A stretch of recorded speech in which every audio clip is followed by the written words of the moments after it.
Game over, man. Game over. You're gonna need a bigger boat. So serious. Roll out. I am Iron Man. This is a tasty burger. Welcome to the InSession Film Podcast. Welcome to episode 530 for April 16th, 2023. I am Brendan Cassidy. I'm Ryan McQuaid. And I'm Jay Ledbetter. Thanks for joining us this weekend, everyone. We are recording this on a Sunday night here. April 16th is a Sunday, and apparently there is some social media debacle going on now. Apparently this whole Love is Blind live reunion thing is crashing on Netflix, but we are not here to talk about that. We've got more important matters here. No idea what you're talking Oh, about. Twitter is all up in a frenzy with Netflix right now. I have no idea what that show even means. It's bad, but it's hilarious, man. It's just hilarious. Is that the one where they sit in a room and they talk to the person? Okay. Yes, yeah, the whole... But then the whole twist of the show is that even though they don't see each other, everyone on the show is hot? More or less. But the other twist is that despite not ever seeing each other, the gimmick is that to prove that love is quote-unquote blind, you have to get married right away, which apparently seals the deal for that. That's right.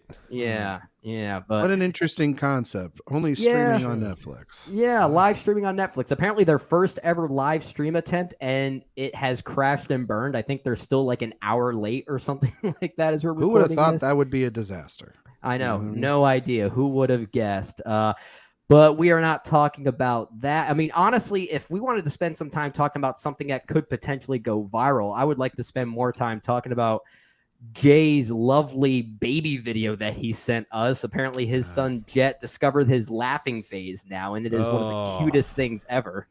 Yeah, he's a laughing boy. He's a good guy.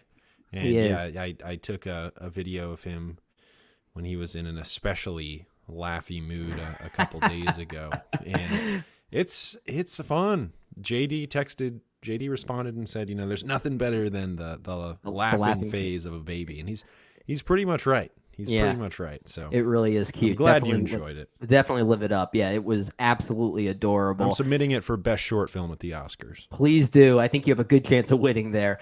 And speaking of adorable, I don't know if that's a proper transition into what we're talking about on this week's episode. So there's a new movie out this weekend called The Pope's Exorcist. Oh, yeah. It's a film we will not be reviewing on the InSession Film Podcast for reasons that... at least that we know of. I don't have any plans to see it. I'll be honest there. 3-hour Jay solo pod.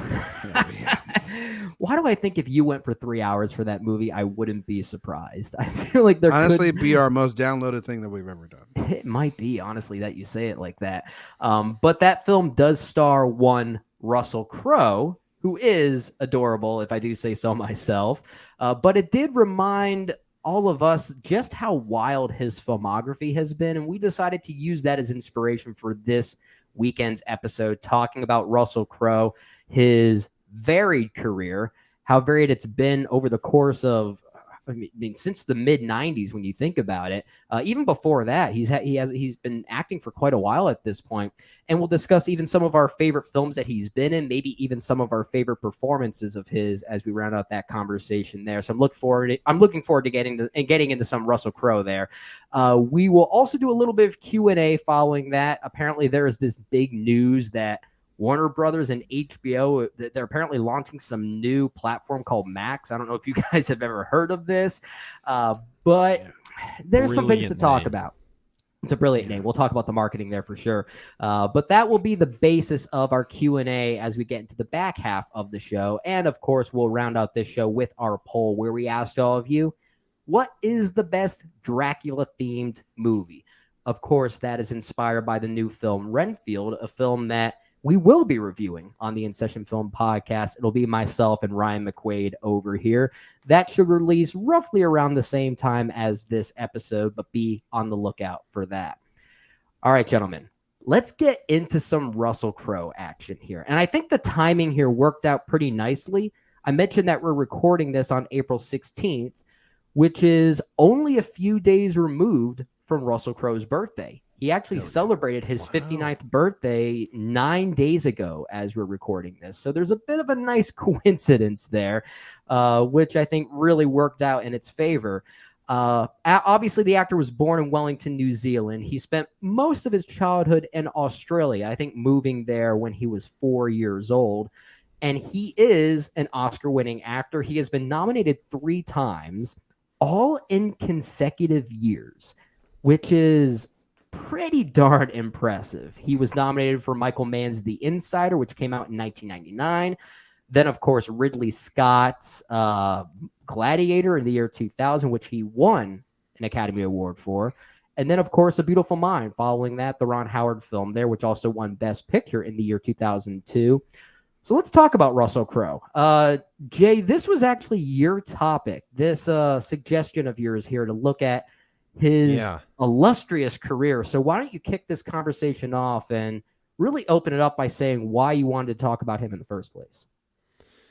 Well, part of it was that you recommended we talk about Nicolas Cage, and we had done a Nicolas Cage top 3 semi recently, and I was like, I've kind of given my piece on Nicolas Cage. So what about America's got exorcism fever right now? The Pope's Exorcist made what, $180 million domestic this weekend? Something like that. Yeah. So maybe we should review it on the podcast. No, I just saw the idea of Russell Crowe being the star of a film called The Pope's Exorcist.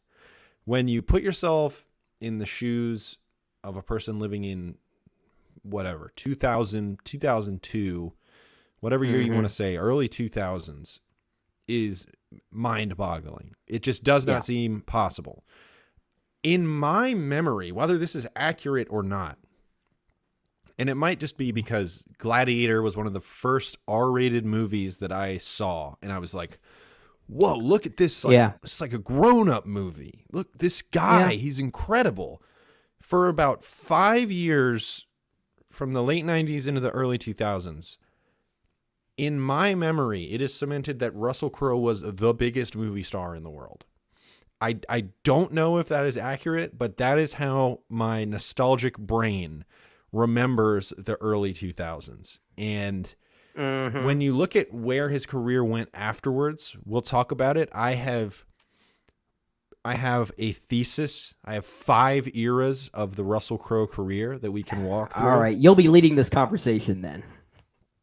It's a fascinating career, and I watched a couple of Crowe films that I had never seen in preparation for this podcast, but it is just wild to see the star of Gladiator end up being a bit player in The Man with the Iron Fist.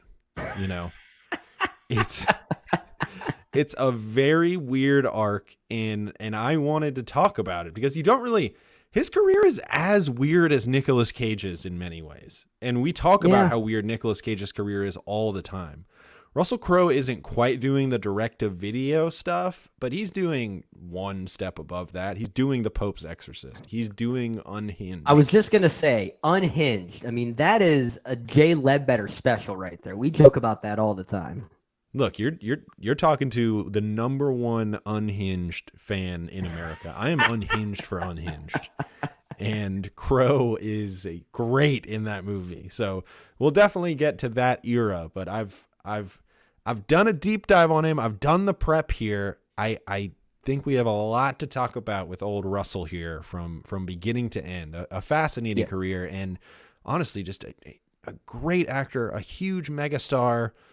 We probably won't even get to all the off-screen stuff that was so notable in the mid 2000s, but he's a fascinating figure in the history of Hollywood.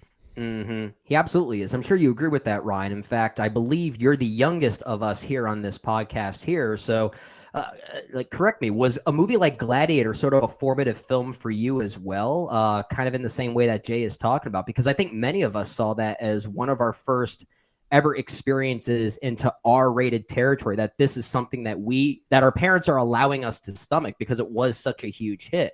And I'm curious if that was the same case for you. Yeah, like Gladiator is a movie I think for like we talked about it in our Ridley Scott series over at Extra Film. Like that is a movie that is just kind of perfect for what it is. And is a fine film that's aged okay. But really, honestly, like at the time, it was such a giant hit. Like there was no way you can get around it. It was also coming off of, you know, a movie like The Insider for Crowe, which is a two-hander between him and Pacino. Working with Michael Mann is never a bad thing, but this is when he found his love. I'm sure that's part of Jay's thesis, is finding your lover, and that's what him and frickin' the Riddler did for such a long time. Is they made their movies together, and Ridley Scott hinged his bet on what was at the time, Jay's absolutely correct, one of the biggest names, one of the best actors in Hollywood. I mean, you talked about those 3 Oscar nominations, Brendan. He had that run there, and then this all goes back to him having that breakout role in a movie like LA Confidential. Yeah. And then he does a lot of movies with Ridley Scott. He's not particularly the lead in a lot of those movies, or they're more understated than something like Gladiator. But they're always trying to do different things. It's if Ridley Scott started basically using him almost as like Robert De Niro in a way. You know what I mean? Like he was using him in a comedy, and he's using him in a crime movie, and then he's using him in this, or he's using him in that. And I always find it interesting with somebody like Russell Crowe, because he feels like somebody that when he's in something, it doesn't matter the quality of the movie. It could be, I mean, anything in the last 10 years. Could be A Winter's Tale. It could be freaking anything. He's delivering a performance that is either pretty good, or if it's not good, it's damn well noteworthy enough to memorable. talk about. Yeah, it's memorable. You're not going to not talk about it. And sometimes it isn't, by the way. Sometimes it's not. I think of a movie like one of the most financially successful misfires, I think, of all time is Les Mis. It is a movie that made a crap ton of money. And yet, from the moment it starts, I sat there and went, oh boy, this is a lot. And I have so many problems with that movie. And one of those big problems stems from the man himself, Russell Ira Crowe. And I middle name there for emphasis. I will talk about him in that performance probably later when we talk about it. I think that it has one of the most hilarious things I've ever seen in a movie, period. I think I know what you're talking about. I died in the theater when I saw that movie. I was resurrected by the pure hilarity of the moment. But then, like, I mean, he's got some really interesting films, and then he's one of those guys that you're like, I know you can do better than this. Because like the Pope's Exorcist and Unhinged, as weird as they are, Jay's right. Like these are like direct to video kind of movies. Like God love him, and I know that he's struggling with his own stuff, but like this would be something Bruce Willis would do, or Nick Cage would do.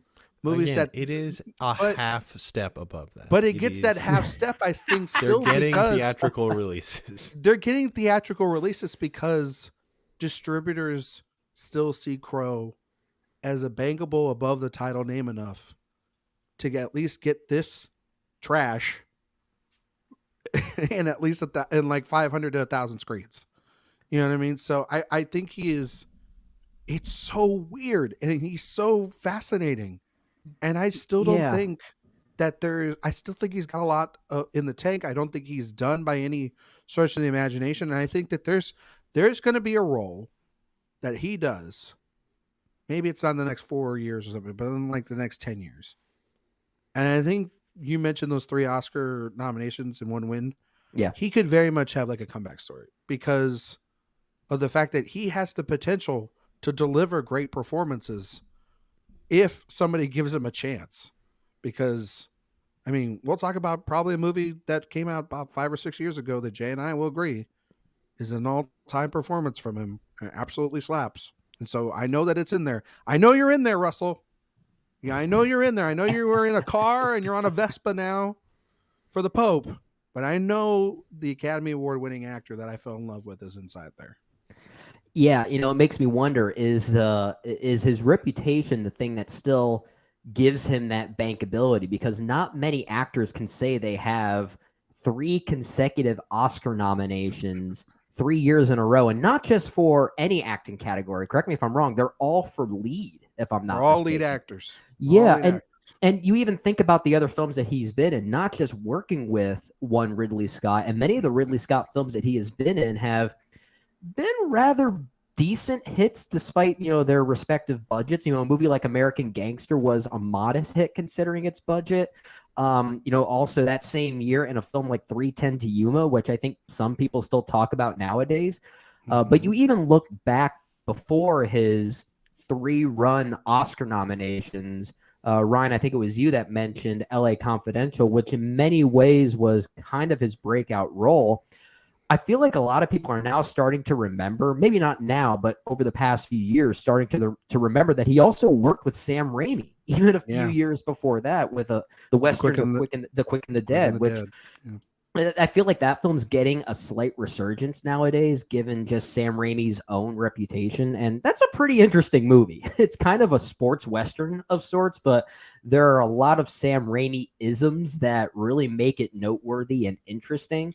And Russell Crowe is effective in that. But I think the best thing to maybe do to start this conversation off is going back to you, Jay, because you mentioned that you did some extra homework to watch some films that Russell Crowe has been in that you haven't seen before.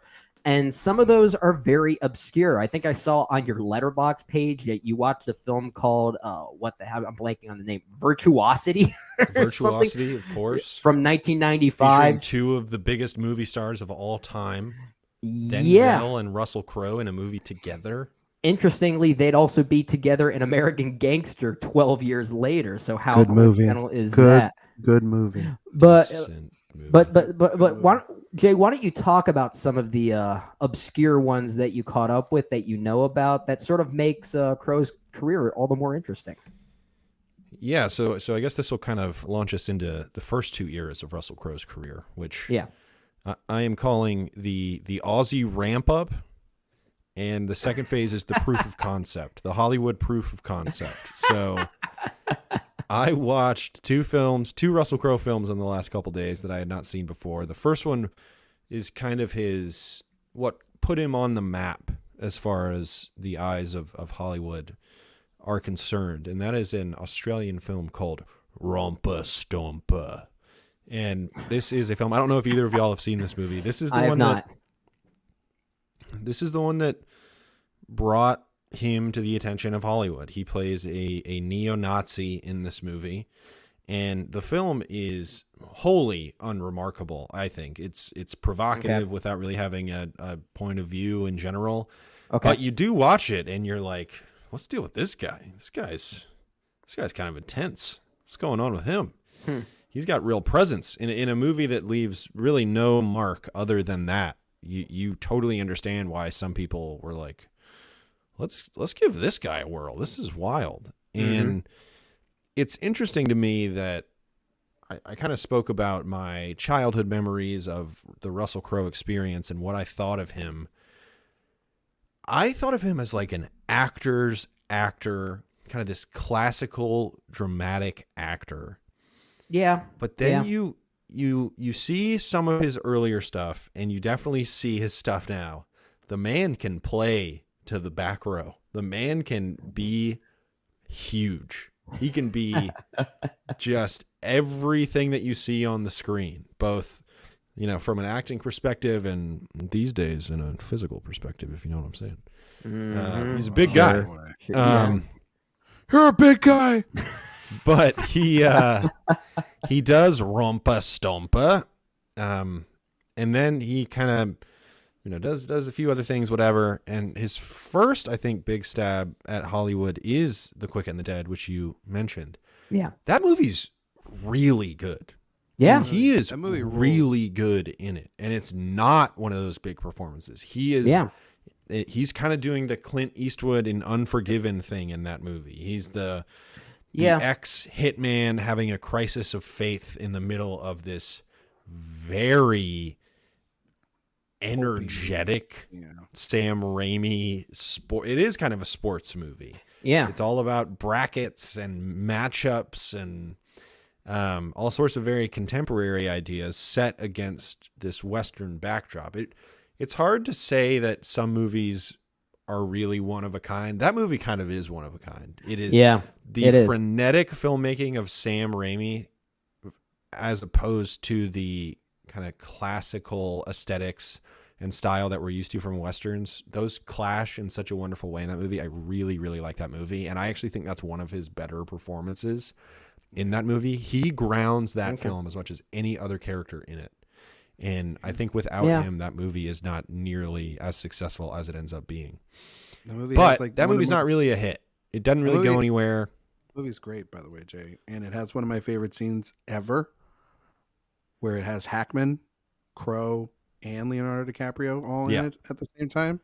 And I just thought to myself, good Lord, that's literally like the past, the present, and the future of Hollywood all right there in one scene.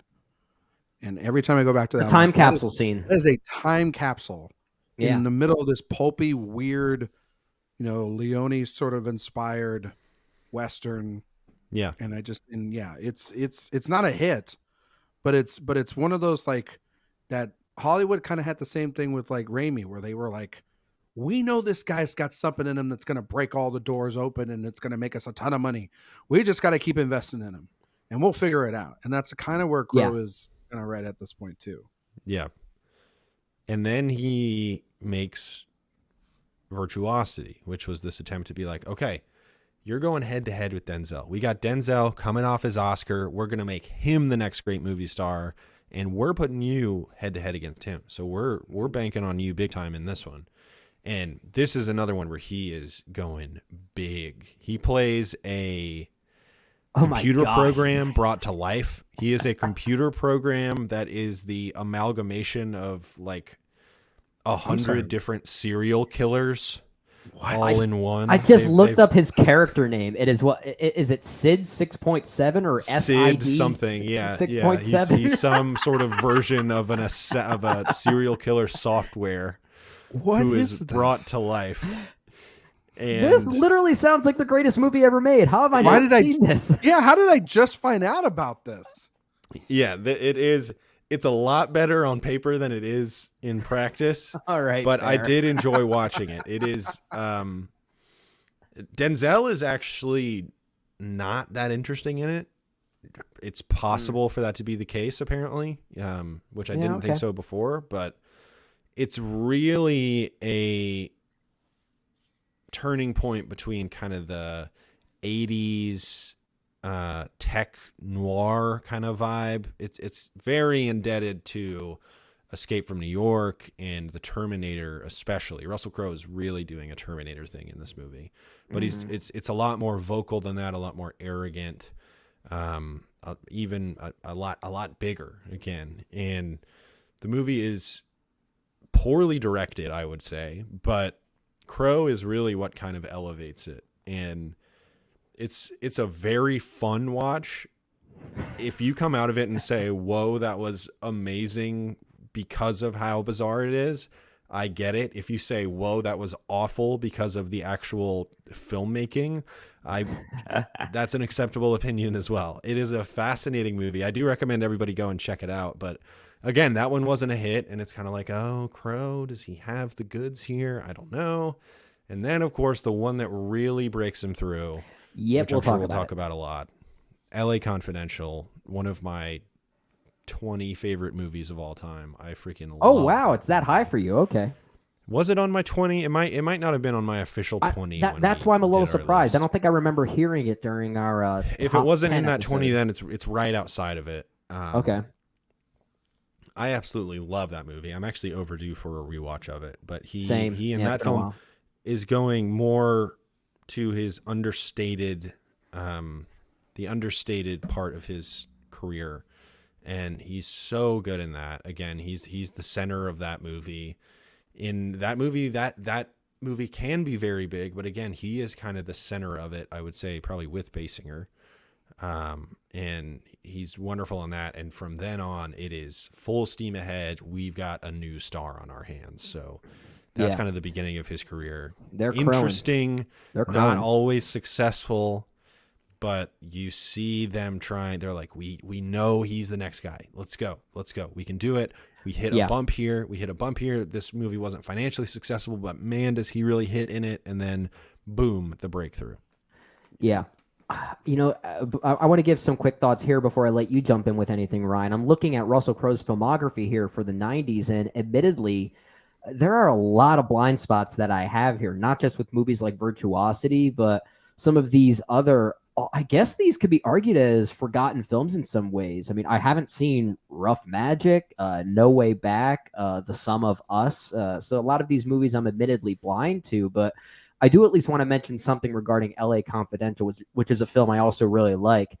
I think Russell Crowe's the best thing in it. So it's honestly not a surprise that he became so bankable for the reasons we're about to talk about. But I think his understated performance is, I mean, Kim Basinger is great in it as well. And that's not a knock on her performance, because you're right, Jay. I think the two of them are sort of the emotional anchor that film needs. But there's something that's incredibly like soft and tender and memorable because of Russell Crowe and what he doesn't do that really sticks with you.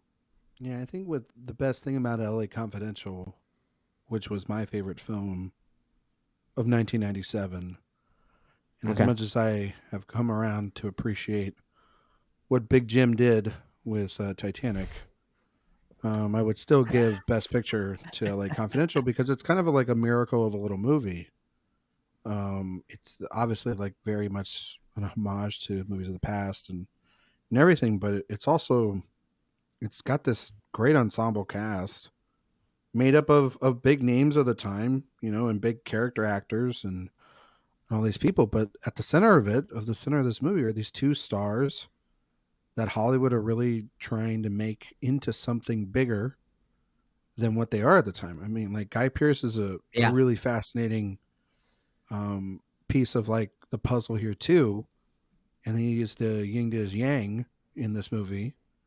And what's funny about the two of them is like Crowe goes on to become an Oscar-winning superstar, and and Pierce has gone on to be a very respected character actor, but has not really ever gotten like the due somebody like him would get. Sure. I mean, he's had consistent work, but he's not starring in Best Picture winners. No, You know what he I'm started saying? doing the Unhinged of the world far earlier than Russell He did, Crowe but he's And then also Direct. he's also made the Yeah. smart move of doing television and things of that nature. But I think their performances are perfect in this movie, and they don't like if one without the other, it would be probably just not as good a movie. And Could be pretty stale. Yeah. Yeah, I mean, obviously, you know, Pierce plays the more button up in Bud White, played by Russell Crowe. He's the bruiser, but there's a lot of pain under both of their performances, and I think they're so great. I know this is going to be something. There's one other actor who gives a very good performance in that film as well. Yeah, his name is Kevin Spacey, and he's good in the damn film. I'm sorry, I know everyone's gonna Terrible I know, person, but he's still good at his job. Exactly. We can separate the man from the He's art. a very good actor, and yes, he's a shit human being, but it is what it is. Kim Basinger, and also I think Danny DeVito and James Cromwell are really good. Like Kim Basinger, Yeah, agreed. I think she's fine in the film. I don't think she's like Oscar worthy or Oh, she's fantastic that good. year. Come on, man. No, she's fine. Fun fact, there's a period in my life where I would have said my favorite actor is Kevin Spacey. I think we got. I think a few of us may have been in that boat. He had a stretch where we really liked a lot of the work he was doing because it was so interesting. Honestly, too, without Spacey, you don't get streaming services, because if House of Cards is a failure or he doesn't sign up to do that, then along with Fincher and Robin Wright, like he legitimized the movie star going to do television.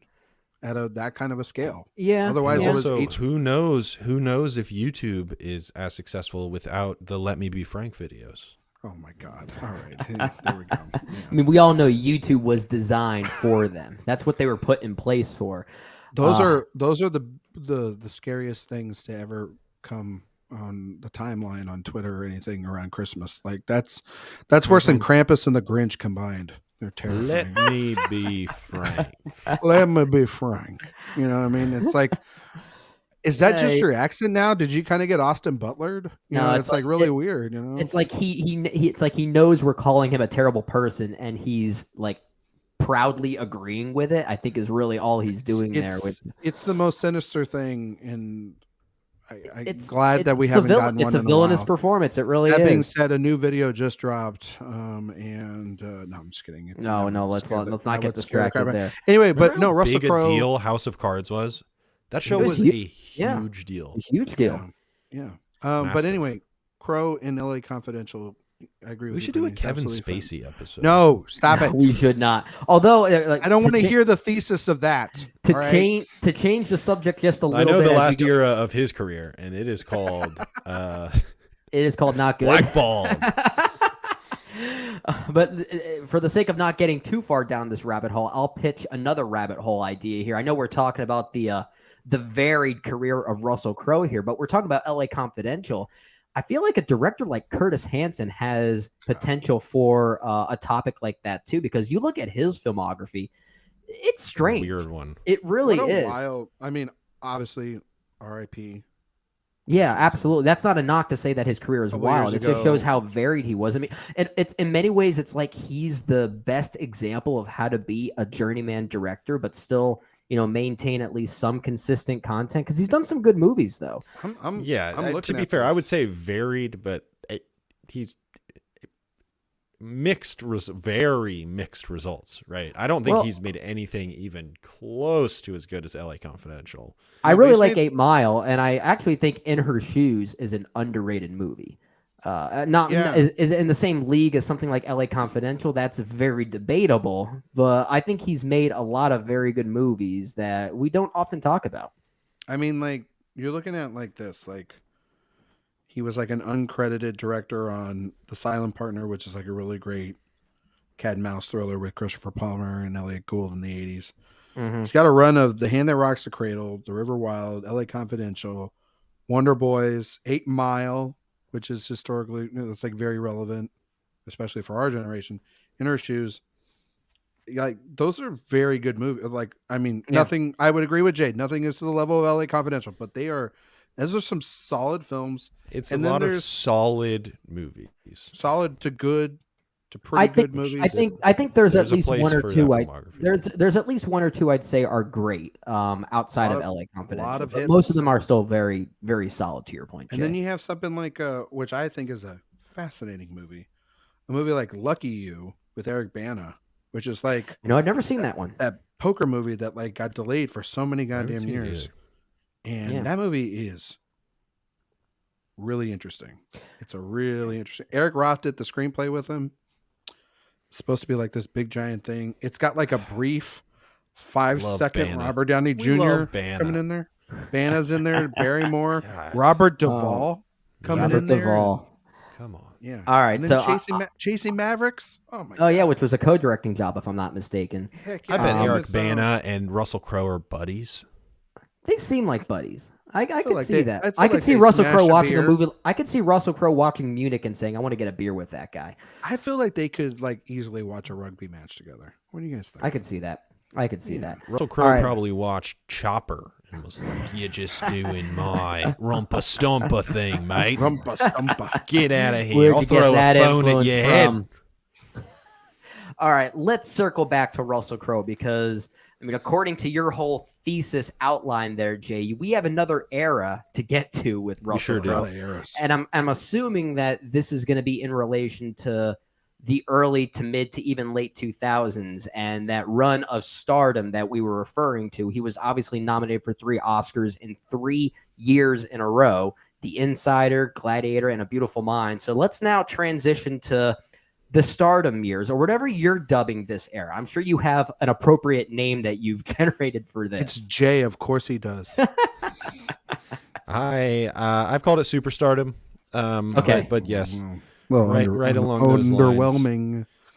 You look at. Oh no, I should have come up with something better. But post LA Confidential, Well, he's got it's obvious. It's an obvious title. he's got a couple kind of leftovers that he probably filmed or at least was contracted to do before then that nobody has seen. Again, a weird number of movies as I look at Letterboxd that have been logged like 400 times ever on Letterboxd. That's insane. It's crazy. Wow. But Mystery Alaska, gotta shout that one out, I guess. Yeah. JD's favorite film of all time.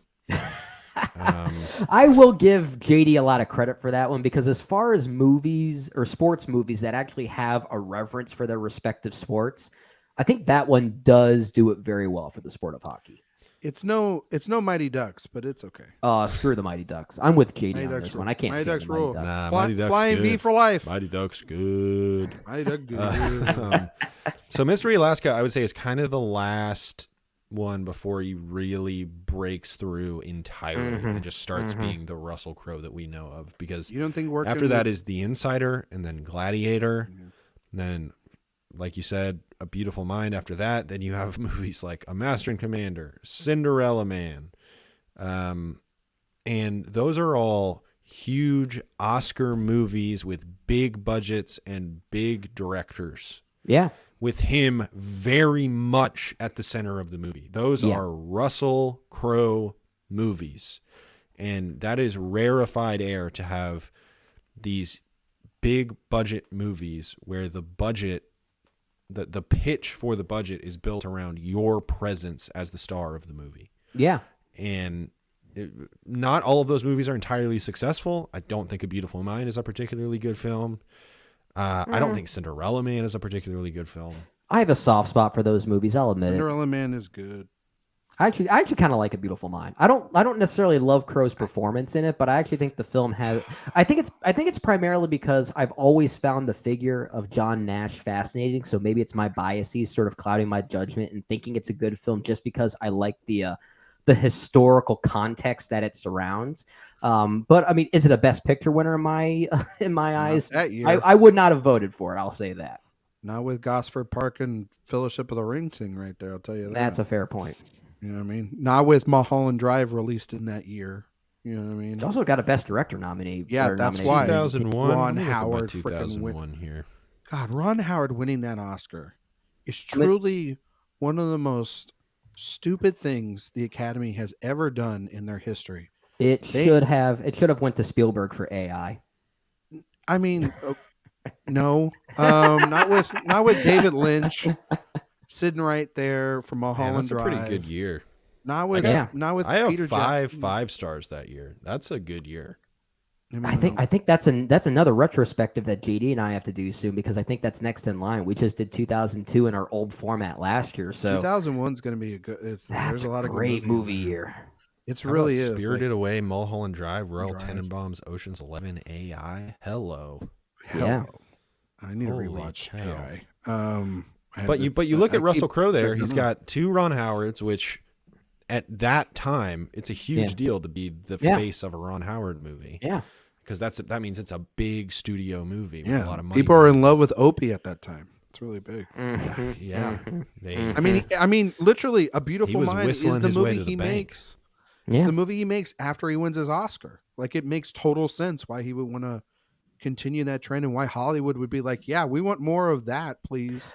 And 'Cause apparently A Beautiful Mind made money. Apparently he knew that too, because there's so much of his performance in A Beautiful Mind that is eerily reminiscent to his performance in The Insider, Michael Mann's film. I think the mannerisms are so similar that it's honestly kind of head scratching. But I feel like Crowe even knew that was kind of a star bankable vehicle of sorts. I think like the thing about A Beautiful Mind, and I don't want to talk about it forever because it's not a very good movie. But Yeah, there's a lot of good movies I listed off that we can talk about if we want to. Yeah. There's more to talk about with those movies. No, I don't disagree. I mean, it's we have to talk about his Oscar-winning performance here, and we're just skipping over that. But like also, this was one that People thought he was going to win back to back. People thought he was going to be Hanks, or he was going to be back to back. He was going in on that night, and I believe that was Denzel winning. Yeah, for Training Day. Yeah, beat him for Training Day, which was wait. What was Hanks? What was Hanks that year? Philadelphia and that was. He's talking about the back-to-back Oscar. No, that year was I believe Castaway, if I'm not Castaway. Mistaken. Yeah, he was nominated for that too. Yeah, that's a good point. Which is a much better performance. Than that's a great Crow here, actually. but Denzel won for Training Day.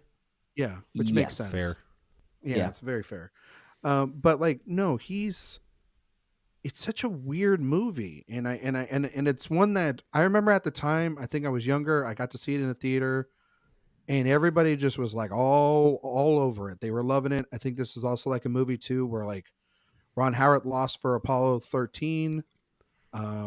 He had all the credit, which is a great movie. He like had all that credibility that like we're sorry we didn't give you your Oscars. Here's your Oscars and everything. It was sort of a makeup thing. But now you just kind of look back on that movie, and I've seen it recently. The movie's just very bland looking. Like the story is very cookie cutter. It's not really anything. The thing that carries it though. Ron Howard movie. No, but, well, yes, I understand that. Exciting. A movie like Rush, I think, is really interesting. Yeah, but like the thing that makes A Beautiful Mind, at least, like you're not turning it off, even though it's like very eye rolly and historically inaccurate and all that different stuff, is Crow's performance. He's so good. Oh, I thought you were going to say Jennifer Connelly. She's actually my favorite thing in it. Like she's fine. But like Crow's what's keeping me invested. Him and Ed Harris is really good in that movie too. People don't talk about. Yeah, he's good too. No, 1999, the best movie of 1999. See, he's like on a trend of movies that are like the best of this year. The Insider is, and you're talking about one of the great movie years of all time. This is a big claim. This is I think I can claim that The Insider is the best film of 1999. Like that is not a controversial statement to make. It's up there for me. I might agree with you, Ryan. I have to do some more research. But yeah, I mean, like, guy, and I think I disagree with that. But I mean, I love The Matrix, and I love a lot of films from 1999. But every time I watch The Insider, I'm like, this thing, as somebody that is the biggest defender and biggest lover on this podcast of All the President's Men, this is probably the closest thing we've had. And then of course there's Zodiac in 2007. I can watch those three movies as sort of like an unacclaimed trilogy about like journalism and the pitfalls and the rise and all that stuff and the investigative like meat of journalism. And that's exactly what this is. And this movie in particular is not nearly as much of a celebration. It is also just like devastatingly true. And Crowe opposite Pacino is so riveting. Even just like the phone calls. And that's Crowe doing his really understated thing because he has to. He's opposite Pacino and that Pacino. Yeah. This is post Sin of a Woman Pacino where the Academy said, we will reward you if you do this version of you. And he's like, and then he did that. Okay, this is all I'm going to do from now on. You got a great ass. At least that's the ass comment's not uttered in this movie. Actually, he was talking about Mike Wallace. And you're right. It was just deleted. Obviously, yeah, fair enough. Al, you can't do this twice. And he's like, all right, Mike. But no, it's truly, it's one of those performances that I think on first glance, when I first watched it, I didn't really think it was like anything particularly special, but like the more times I've watched The Insider over the years, Crowe's performance, I think Pacino's really good in the movie, to be fair, but like, I think Crowe really good is what brings that story to its devastational core, and the exhaustion of, Mike Wallace and played by Christopher Plummer, and Al Pacino, who plays the producer on the project and everything. Like all of that is earned through watching Crowe and that character fall apart through the psychosis of everything there for Jeffrey anxiety Wingman. Is palpable in that movie, and that's what gives the film its tension. Agreed. Yeah, and that's where he's like, Jay, you mentioned it, like A Beautiful Mind, or even having that later in his career and other movies, and even before that, like there's a little bit of that in LA Confidential. So I can understand why Michael Mann sees that movie and goes, I think this guy can do it, and he's very game to do it. And he's very much like, it seems like a great vessel for a director to use and want to get the emotional points across for their films. Sure. And he's able to really carry that. I was listening to an interview He's got with him different recently. gears. Yeah, I was Yeah. listening to him One recently, and type they of were actor. talking to him about like method acting. And goes, I don't do method acting. I turn it on when the camera starts, and when they say cut, I turn it off and I'm back to myself. Was And he said, hanging I out don't- with Brian Cox. No, it's not. No, he was just like, I don't. Jeremy Strong is a hack.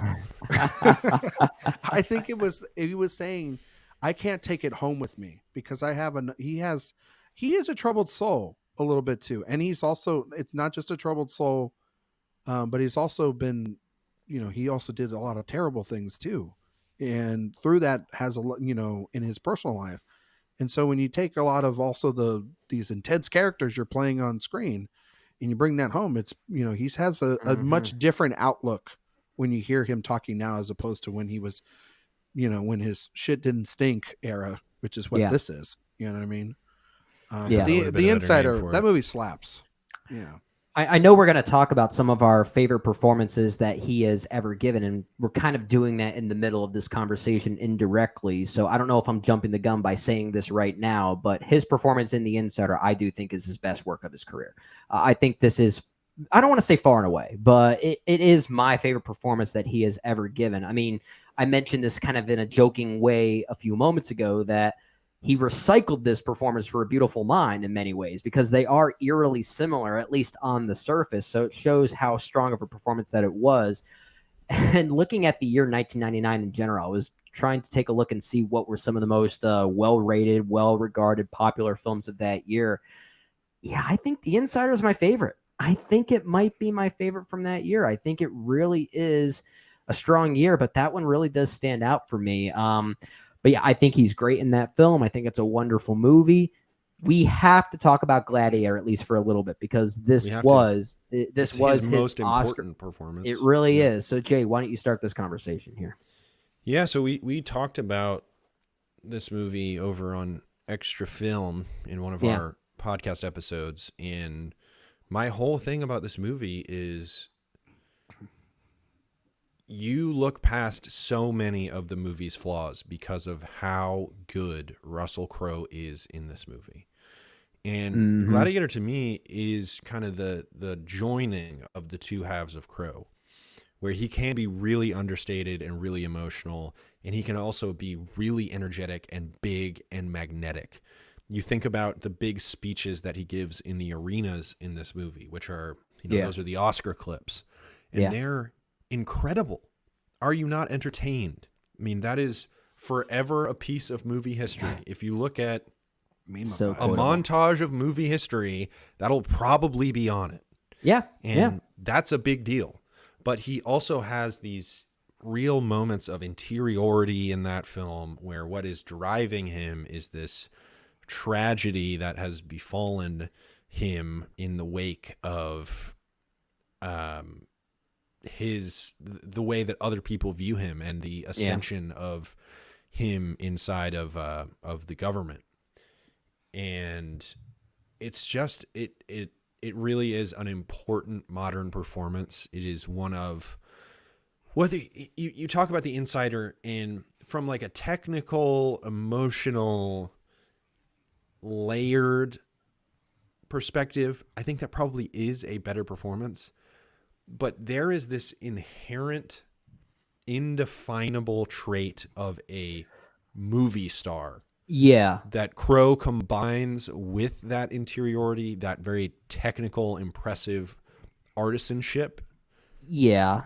That really makes this, to me, I don't even know that I'd say it's my favorite of his, but again, it is his most important. It is his most historically significant performance. You make a great point there in what we should be using, what criteria we should be looking at when deciphering what is the better performance of an actor's career. And in the case of something like The Insider, there's a lot of skill and talent there because of how calm and nuanced and almost secretive that it is. But maybe the criteria for something like Gladiator should be how great a performance is at surpassing the material that it's supporting. It's a word I don't love to use all that much, is how much it elevates the material, the word elevate. But it kind of goes back to our movie star draft, right? yeah, it does. It really does. But there's so much that Russell Crowe is doing that makes Gladiator so heavily filled with pathos. I mean, if it wasn't for his performance, I'm not sure how I would feel about Gladiator as a film, because there are problems with it. I think it's a very entertaining film in and of itself, but there is a deep-rooted sadness because of what that lead actor is doing. Yeah, I think Gladiator is like one of those movies. I remember Jay and I were talking about this on that episode. The movie came out in the middle of summer, and it's not like really, dude, yeah. It's not like really had like, I think, monumental hits outside of like Alien or Blade Runner, and Blade Runner wasn't even like his 90s were weird. Yeah, he had a really like weird were. up and down, and you know, he had Thelma and Louise, which is a pretty culturally significant thing. I love that film so much. But like this movie, it does feel like for Ridley Scott, and this kind of movie doesn't get made a lot, and really it doesn't get made a lot now outside of Ridley Scott. These kind of epic movies like this. Yeah. And he attached himself to this actor who, you know, had these pretty good performances in LA Confidential, and we had and probably at the round of the time they're making this movie, The Insider's releasing, and he hitched his wagon to one of the more notable, iconic director actor duos of the 21st century.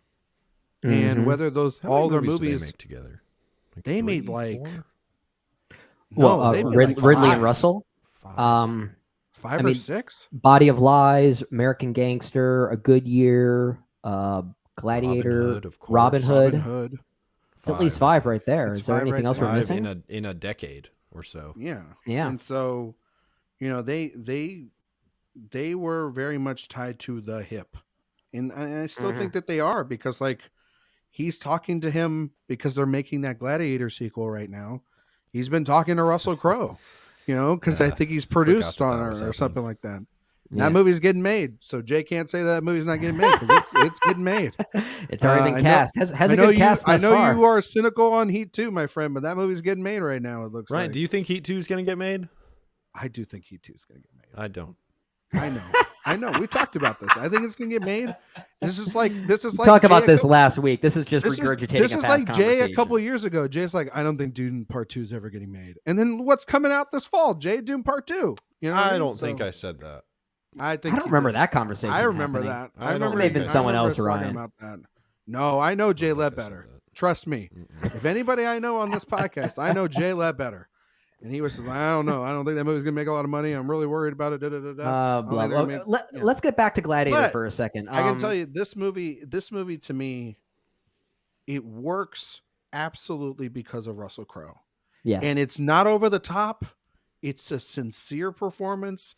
It's an action heavy performance. He's very much physical and game to do all that too, which for audiences as well shows the versatility in the kind of actor that he can be. He can be in the action scenes as well as in the dramatic scenes.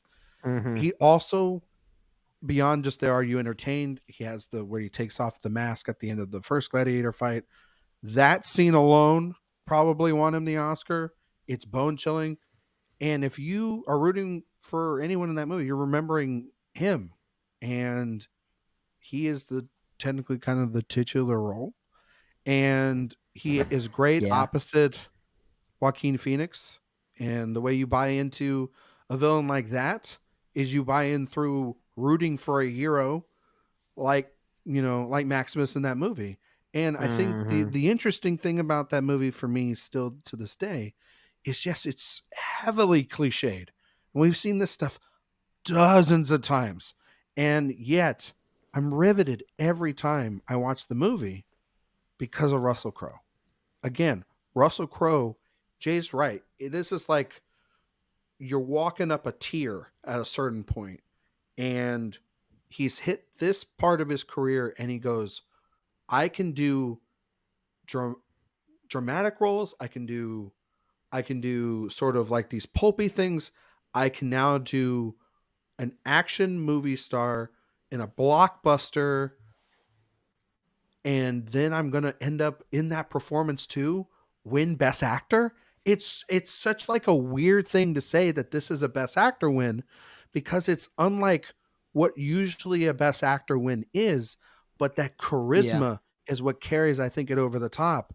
And that's why he wins it, because the fact that like you can't stop thinking about him when you're done with the movie. This is also a strange Oscar win, right? Because more often than not, we see movies win Best Picture while also winning Best Director and or Best Screenplay in some way. But Gladiator only won Best Picture and Best Actor as far as its major awards. It also won a couple tech awards as well. Mm-hmm. So that doesn't happen very often. So it's almost an argument to say that it's Russell Crowe's performance that was so good that it actually gave it a win for Best Picture, which it's almost like they're awarding the film that award because of the fact of it being such a star vehicle like it is. Remind me again, gentlemen, when you guys did your Ridley Scott movie series, where did this rank for you in the grand scheme of things? Oh, hang on. I can pull up that right now. I was not prepared for that question. Because I'm trying to think of Ridley Scott's career, and I like Gladiator quite a bit, but I mean it's not in my top 5. I don't think it is. I'm looking for my rankings. 6. Yeah, but it's 6. Okay. My Riddler rankings. And I'm currently swapping it to 7. I like Black Hawk Down more than Gladiator. I do too. It is my number 6.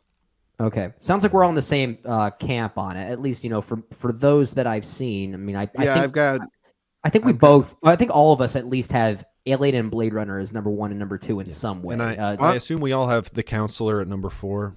I got to rewatch that again. I'm like me. I have it at number 10. If that helps you, Jay. Look, it's a lot better than you probably had it before that series. No shit. Especially the director's cut, I'm sure. But I will tell you this, Gladiator is not, spoiler alert, not my top Ridley Scott, Russell Crowe collaboration on my list here. I have to watch them all again, but you at like this Robin moment, Hood that much? Oh, yeah. No, I think I'm with you, Ryan. I think American Gangster is my favorite collaboration between the two. Hell yeah. Oh, definitely not for me. I like that movie quite a bit. Movie that rules. It slaps. It's great. I don't understand why Jay has a problem with it. He's got his own reasons. It is a Jay movie fine. if I've ever seen one, and I don't understand it. All right, let's get back to Russell Crowe here, because if memory serves me right, we're still in the middle of the stardom era. We haven't even talked about some of these other films here that I'm sure you want to at least acknowledge, Jay, because you did mention films like Cinderella Man and Master and Commander. How much time you got on for Master and Commander, my man? I've got all the time in the world for Master and Commander, because Jay knows. You're going to be on the far side of the world when you have all the time in the world. Listen, for that one. Master and Commander is my movie. Jay can have all the other ones. That's fine. That's cool. Master and Commander was the one I told him he needed to watch. We recorded it on Extra Film. I've been on the Master and Commander train since you were on it. It is a very popular train to be on now. You were on it before it was cool to be on it. It's nice that everyone's decided to figure out to get on this board of this train. I've been collecting tickets and I'm writing everyone's name down, because it's BS that everyone's like, that's a really great movie. It's like, really? Because Ryan trend-setting Master and Commander is basically what we're going to call you. And again, I might have thought something similar a while ago, but every time I watched that movie, I fell asleep because of how calming I find the water in that movie. So the movie is just straight up ASMR when you really think about it. You cannot watch it through headphones. That movie is so confident in what it wants. I need to watch it again. I was actually thinking as I was putting this together, like, man, I should watch Master and Commander. Right? It's a very good movie. That's a movie that should have a sequel. I know it didn't make a lot of money at that time. It made like $216 on a $150 budget. They were talking about doing another one. They really should, because like there's so many books, and also like Peter Weir is still alive, right? He's retired though. He's pretty much straight up retired at this point. He hasn't made anything in a while. The Way Back, I think was his last movie in 2011. Jay, imagine like James Mangold doing a Master and Commander sequel. Like I would be okay with that. Like that's a guy that I can trust doing that. You know what I mean? What about He's worked with Crow too on 310 to Yuma. Yeah. What did you say? He said McG. I think so. You know what? Give McG give him. That guy seems like The guy did Master and Terminator Commander, Salvation. full I don't think I give throttle. him any But no, salvation like anymore. what's so great about it's so great about Master and Commander is like it is a movie star performance, and he has to sell that he is the leader of these men during this very, very shaky time in which they are basically out there on the waters, and there's dissension within the ranks. There's this enemy that is besting him at every turn. There's turmoil within his high officers as well. Paul Bettany, who plays his doctor, is his best friend, and he's questioning. How about everything. that partnership in Russell Crowe's career? That Years one's there, big they too. were very successful duo. Yeah, with a Beautiful Mind and now this. Mhm. And I just think that like it's that ease, right? Where we talk about actors. We talked about it last week on the movie draft with Clooney and other directors and actors too, where they find an ease, and we take that ease for granted. But it's not easy to find that, because I think that when you see an actor that's giving what we would quote unquote call an effortless performance, it's not effortless. The character themselves and their ability to get into it is very difficult. But to portray that for an audience, it may seem easy for us, but to find that is a very difficult avenue to do. And you have to have found that through working on these level of performances like this, that are big and then they're small. And he's able to do that. And man, I just think of him playing that freaking violin or whatever, and then like putting on that outfit and everything. That movie rules. It just rules. As I'm thinking about it right now, on a boat. I'm debating myself in my brain right now and convincing myself that might actually be his best performance, because thinking about.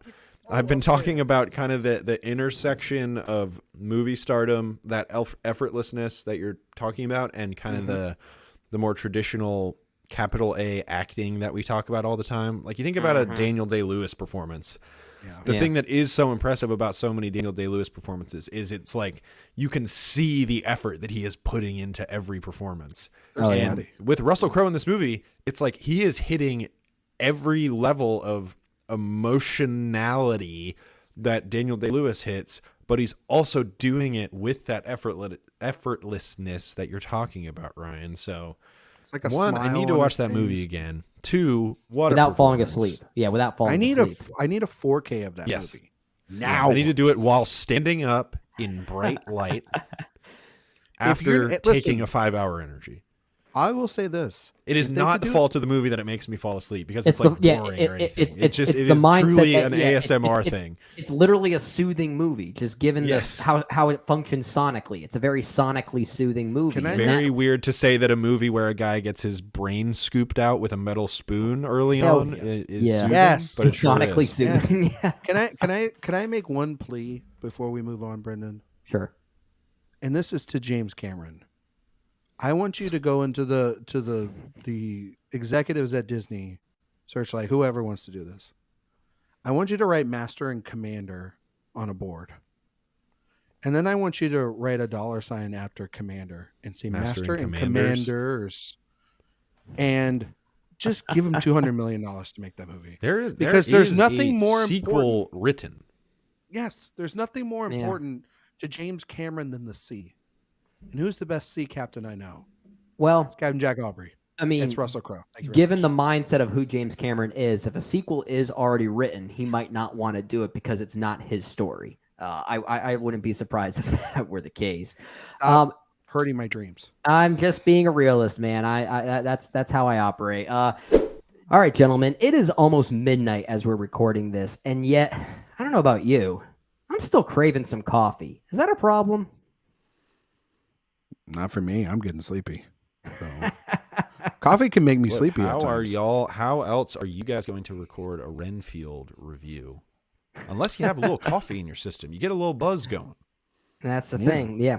But at this late in the day, sometimes we still need something with, a bit of taste, something that actually was crafted artfully, ethically, and honestly just very well. And that's where Coffee Cult is a part of this conversation. Coffee Cult sources only specialty grade Arabica coffee beans from over 50 countries around the world. They inspect each bean and only select the highest grade, resulting in a quality of coffee that is absolutely unmatched. And best of all, they only source coffee from farms that actually pay their workers very well, especially women, and it pays them fairly and equally. Yeah, no, that's great. That's great because Yeah. I need coffee that comes like from the era in which Russell Crowe got 3 straight Oscar nominations. Like that's Yeah. the quality of coffee that I need to get me through my day, Brendan. I think we all do. And we need something that actually has a little bit of taste to it, as we keep talking about. Coffee Cult roasts to order, which means that they do not ship stale coffee out to you that's been sitting on shelves for days or even weeks at a time. None of those drugstore brands that are loaded with preservatives.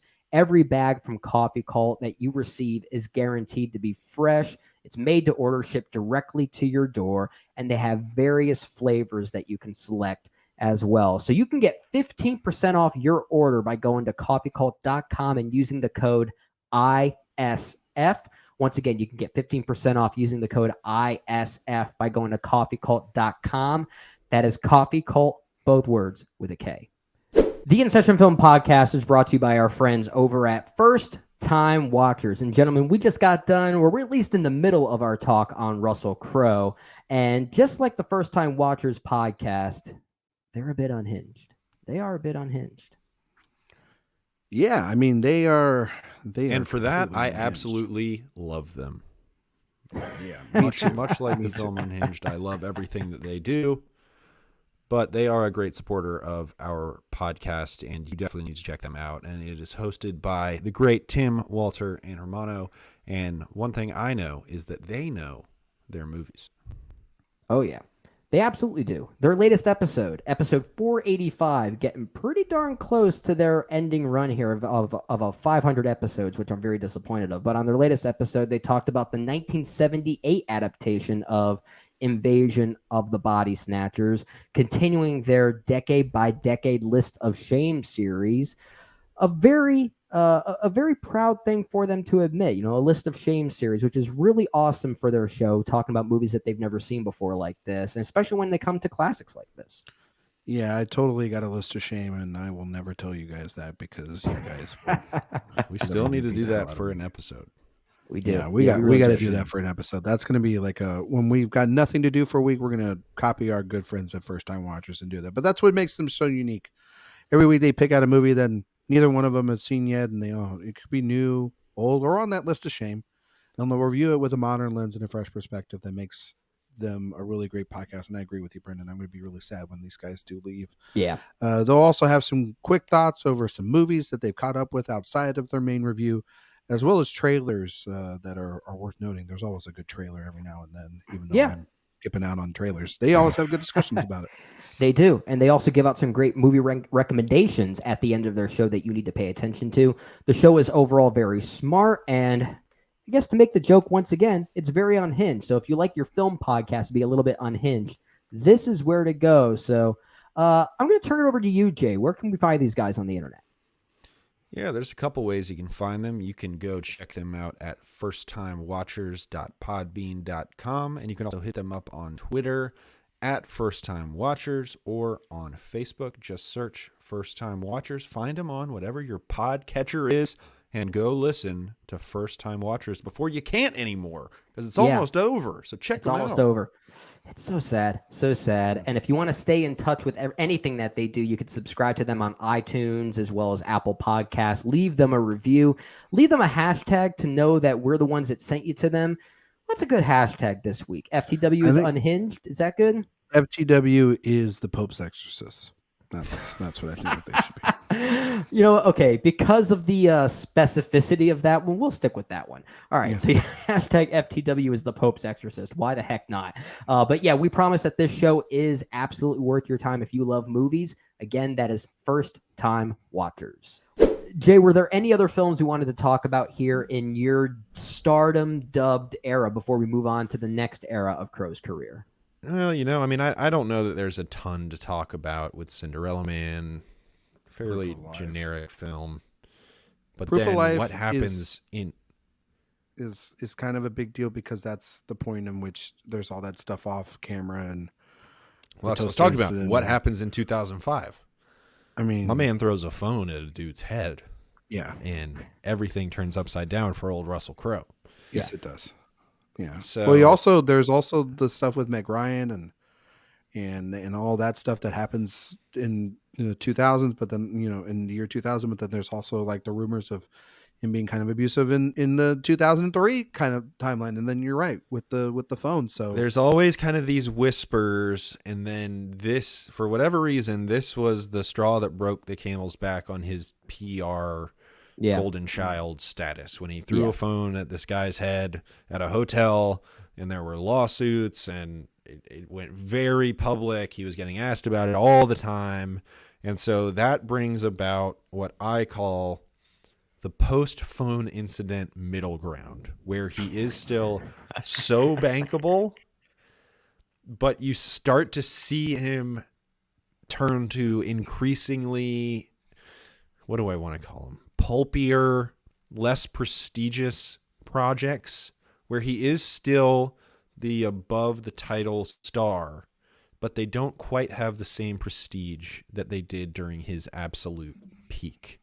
And so you have a good year, which is something that you kind of have to discount in this because that was something that they had been working on, kind of before this, or maybe you can call this sort of a rehabilitation film for him. Ryan is raising his hand. He's got something to say. I like A Good Year, and I'm not going to be an apologist about it. I admittedly haven't seen it. I think it is a sweet, fine little movie. I think that I'm not looking for anything more than just like Ridley Scott and Russell Crowe being in Friends, drinking wine, talking about stuff like that. Albert Finney's absolutely great in that movie.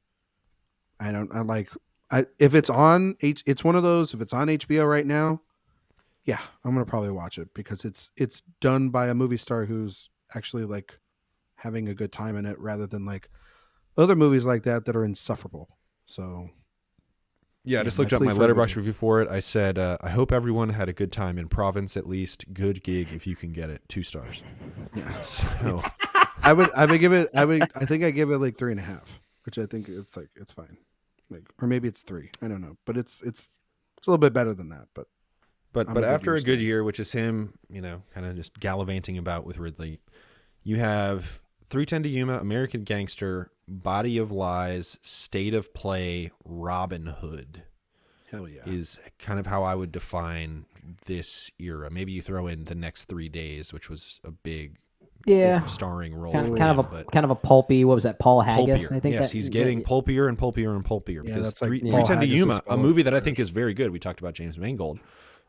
I think 3:10 to Yuma is a pretty good movie.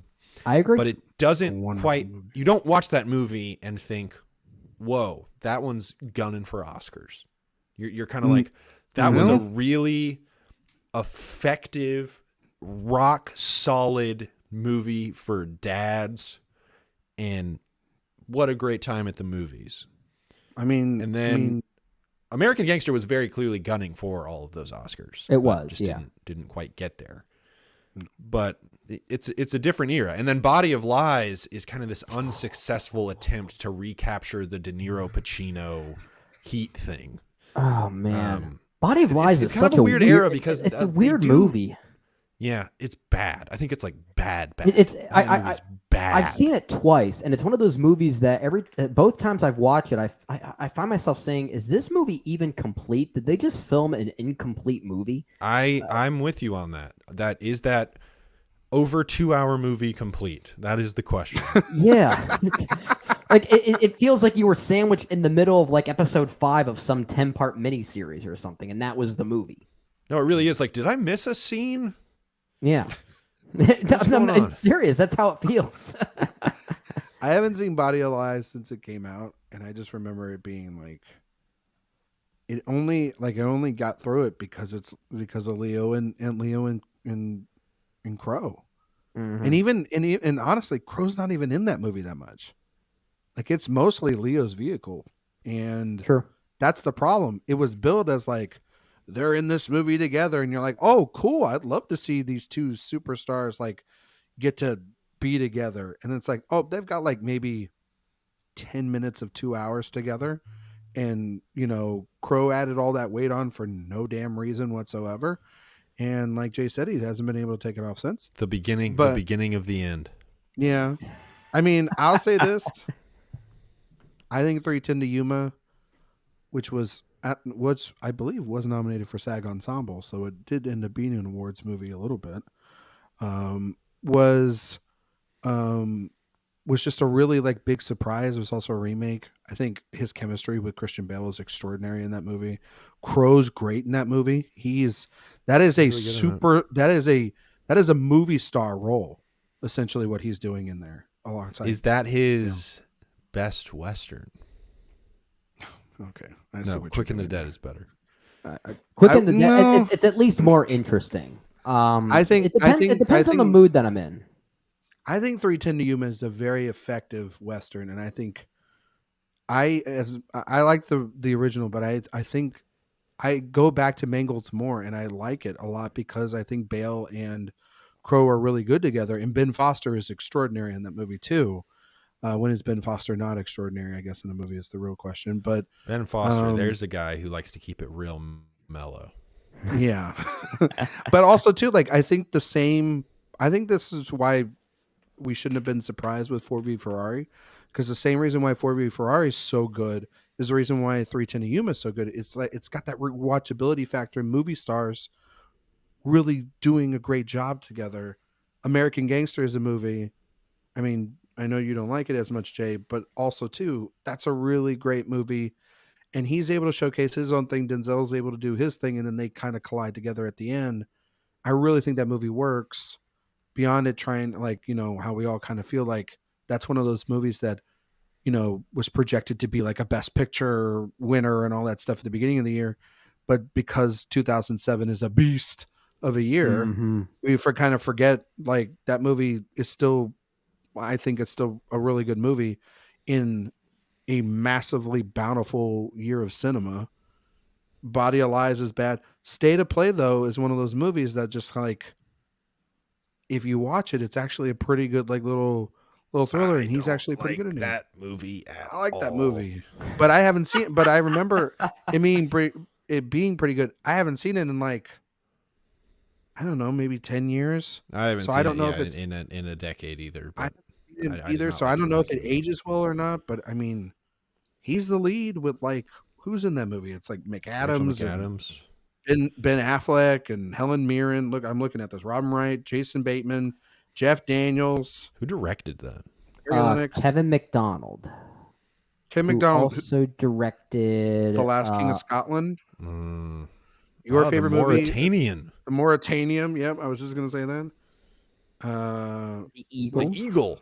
Actually, he didn't direct. Did he direct the last? Yeah, he did direct The Last King of Scotland. Okay, you're right. Old McDonald himself.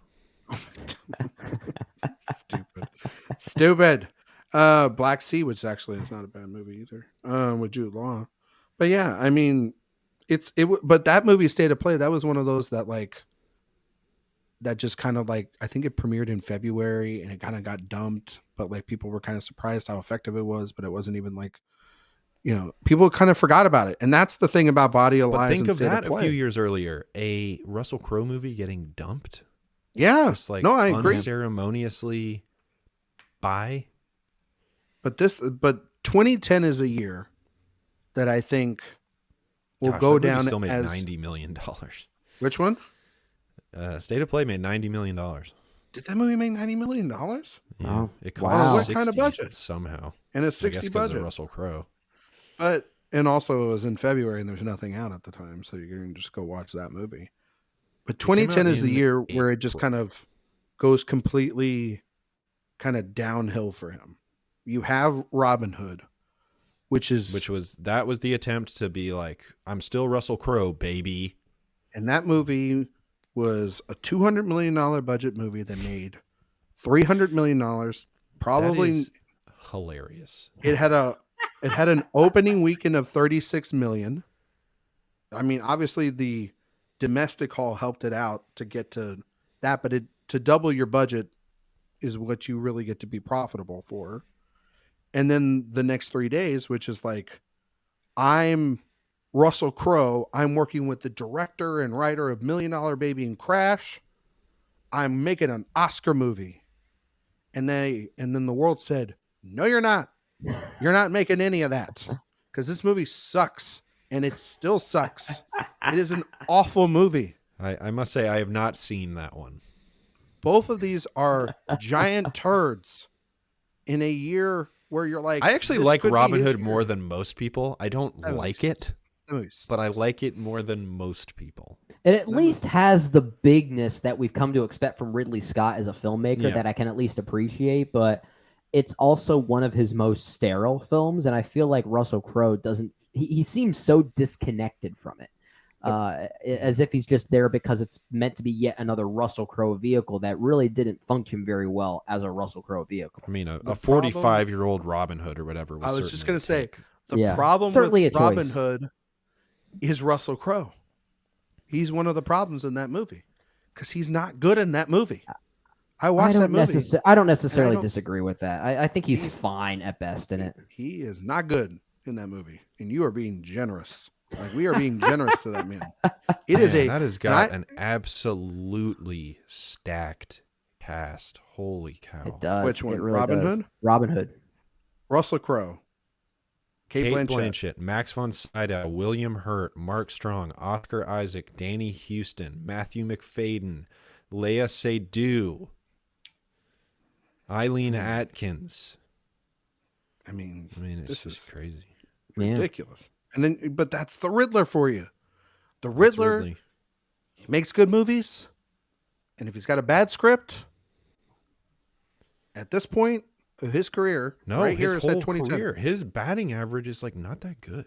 It's not good because if he doesn't have a good script behind it, or doesn't have some out of bounds performance like in Gladiator, All Or- right. then he's not Anyway, very we've- good we've- at what he we've does. litigated Ridley Scott plenty, let's Ryan. conclude the Ridley Scott series here. And Brendan, get you back haven't to talked Russell much Crowe. about these movies. What do you think about this? Oh, batch? I interjected a few times. I mean, What do you think I about think Robin Hood? Robin Hood is. I think I like I mentioned, I can kind of appreciate the Ridley Scott isms of that movie and just how big that it is. I too have not seen The Next 3 Days, so I can't comment on that one, but I've heard really bad things about it. And I also commented on Body of Lies as we were sort of talking about it just a few moments ago, that it honestly just feels like an incomplete movie. It really doesn't feel like a movie at times. State of Play I have seen probably when it came out, and I don't remember much of it, so I can't give much of an opinion on it there. I'm more eager to hear what we have to say about this next phase of Russell shit. Crowe, because this is where it gets, dare I say, a little wonky. I mean, in many ways, this era of Russell Crowe is partly what inspired this conversation in the first place.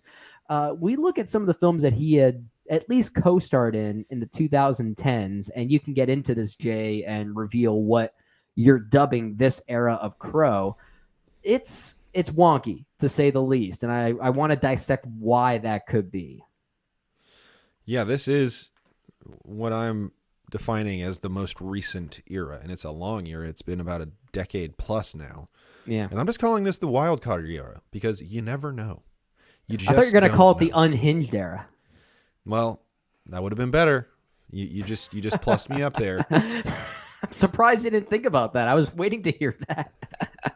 But the first movie he is in after The Next 3 Days. How about just saying this out loud? You're watching Gladiator and you're like, wow, what a movie star. This guy just has everything. He's a great actor and a great movie star. I bet you in about 10 years he's going to be a bit player in a kung fu movie directed by the RZA. Because that's what he was. He was kind of a pay-for-play supporting character in The Man with the Iron Fists, which is just insane that he did that. And that feels like him jumping off the diving board and being like, I can't be so precious about my career anymore. I just to a certain degree, have to take what is given to me. And so Yeah. he does that. He does Les Mis, which I still have not seen. I did some catch up this week, but I could not bring myself to watch that film. And the interesting one to me is the film after that. And then we can kind of break away and talk about kind of his career here. He's in that movie Broken City, which I have not seen. Yeah, And haven't the either. interesting thing about that film to me is that it's Mark Wahlberg and Russell Crowe, not the opposite. This is where he officially has to accept that he is not the headliner of these Hollywood movies anymore. That's a good point. And I just find that to be kind of an interesting inflection point in his career. But then he's got all sorts of supporting roles in Man of Steel, Winter's Tale, and there's plenty of stuff after that. But we can kind of talk about the beginning of this weird phase of his career. Winter's Tale might be the biggest cinematic punchline of the 2010s on it. And Russell Crowe is not even the only reason for that, but perhaps he's one of the reasons for That's that. a good question. What is the most embarrassing movie of the 2010s? There's a lot of options. There's a lot of options. I mean, What's that one from the Fairley Brothers, movie 43? Oh, Morvey. Oh, yikes. Ooh, that's up a there. especially good- for like that's a especially good for like choice. Hugh Jackman, where he's got like a balls for a chin, right, or something like that. Yeah, that's Javert, a, He that's a good sure choice. does. I'm just saying the facts. I'm not, he's the one who put him on. He should be embarrassed, not Movie me. 43 and Winter's Tale, the perfect double feature. If you want to recommend a double feature to your worst enemy, it's those two there. Probably. And looking at this era, I will say this: I do not like Russell Crowe's performance in Les Miserables, but I don't hate that movie. I think there are at least a few things in that movie that are working, and it's mostly due to other performances around it. I actually think I think Hugh Jackman's pretty good in that movie, and I think in many cases it The man might can be. sing. Well, I think a lot of reasons it's maybe my enjoyment of the musical itself clouding my judgment of the film itself, because I've always enjoyed the music and the show itself of Les Miserables, and I think just the music itself maybe makes me appreciate the film more than I perhaps should.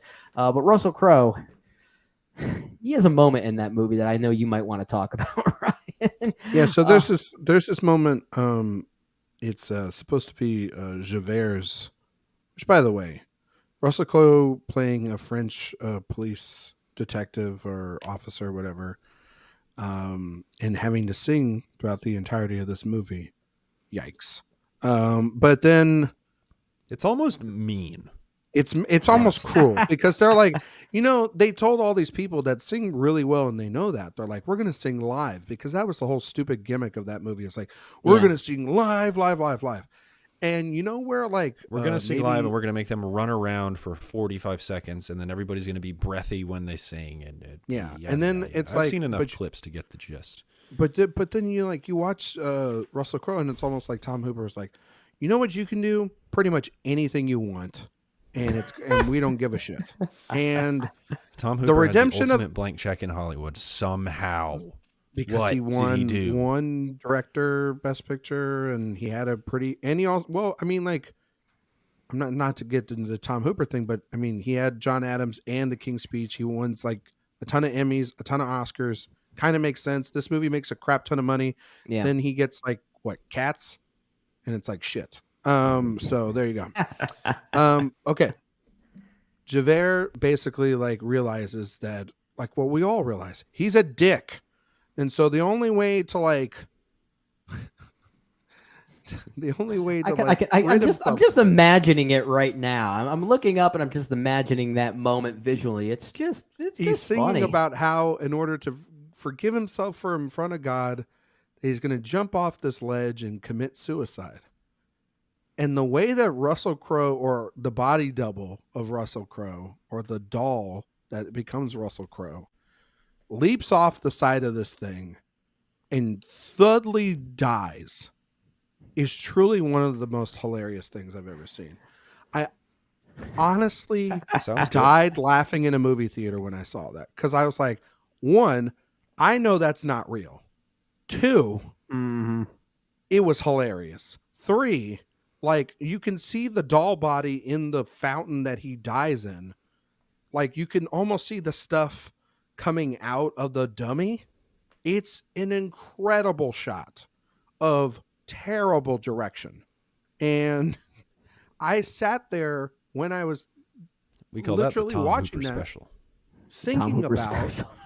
I mean, that's like literally it's on his tombstone. I was thinking about just like honestly, I felt bad for Russell Crowe but also I was confused why he took this role.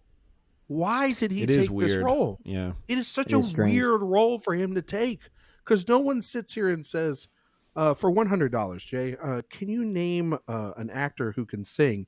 And the first person you're going to mention is Russell Crowe. Like, come on. He's like in a rock band, but it's not really good. You know, it's one thing. It's one thing when you see actors try to step outside their comfort zone and test themselves a little bit, or if that's sort of the marketing thing to test themselves a little bit. But a lot of times that comes not necessarily in the form of music or singing, but in the form of comedy when actors go outside their comfort zone and try and be funny. And that's a transition to say, I actually think he's really good opposite Ryan Gosling and The Nice Guys. I would say, yeah, I would say of this era that we're focusing on now, this new decade-long era, I mean, The Nice Guys is arguably the best film that he was in during this Unhinged, era. but I haven't seen Unhinged, so I don't know for sure. At least it's The Nice Guys. The Nice Guys. I Snyder Cut. adore that movie. I love that movie. Yeah, it's good. The Nice and he's Guys really rules. But please do not make that sequel the way it sounds. I do not want to see Ryan Gosling and Russell Crowe trying to play Mexican detectives. Please do not do that. Is that a thing that somebody talked about? That's what Crowe talked about, Yeah. evidently. And I went, please no. I love you, but don't do that. Did you guys watch South Park when they had that fake reality show with Russell Crowe? It's called Russell Crowe Fighting Around the World. Oh my gosh, I do remember that. Can I say, listen, I love The Nice Guys. That's like one of the most rewatchable comedies of the last 10 years. That movie rules. And you can talk about Shane Black. I mean, no, we're not going to talk about Shane Black. We're not going down that rabbit hole. But honestly, as much as I like Russell Crowe in that movie, I think more of Ryan Gosling when I think of that movie. Gosling is the real. He's the real Yeah. MVP of that. And movie. it's not that Crowe's not good. It's Well, just that he's the straight man to Gosling's. That's the thing. He has this. you know. I mean, that's the thing that we've been talking about a lot with Russell Crowe's performances. He anchors them in a certain way that makes them work, whether it be an emotional anchor or, in this case, sort of a comedic anchor that amplifies the comedic tendencies of someone like Ryan Gosling even further. So he knows his place in that movie, and that's what makes the comedy so good. I'm looking at his Can I talk filmography about here. No, two go ahead, Ryan. movies of his? Yeah. Because I think they're so important. I think he's actually really good in Noah. I was gonna bring that up. I was gonna bring up Noah. think- I don't love the that's film, but definitely I like his him in attempt it. to come back to prestige. Yeah, Yeah. and I was think thinking like about that movie, and I'm like, am I underrating that movie? But I have such a bad Aronofsky taste in my mouth right now that I'm kind of like, maybe it just stinks. Maybe it's terrible. I don't think- love the movie, but I do. To your point, Ryan, I do like Russell Crowe in it. I like it when he goes like serial killer dad on the ark. You know what I mean? Like It is I an like when he's- interesting. It's such a weird take. performance. It's It's such an Aronofsky take. I don't. It really, know. it really is. But also weirdly, its ambition also kind of works, and it's. I'm getting closer I and love- closer to Aronofsky is actually just a full-on hack. But can I mention though, in this decade, we haven't talked Except for the about wrestler. his most important contribution, which is as Dr. Jekyll and Mr. Hyde in the mob. I was just going to say this. That was exactly what I was going to say. I'm not even kidding, because Universal. I think the most important thing that Russell Crowe has done in this last decade is that cursed photo that he took with Tom Cruise and Johnny Depp and Javier Bardem. Sofia Vertello and Javier Bardem. It is still And Angelina circulating Jolie, the right? internet. Wasn't she in it too? No, she wasn't in that photo, but it was she was no, cast later.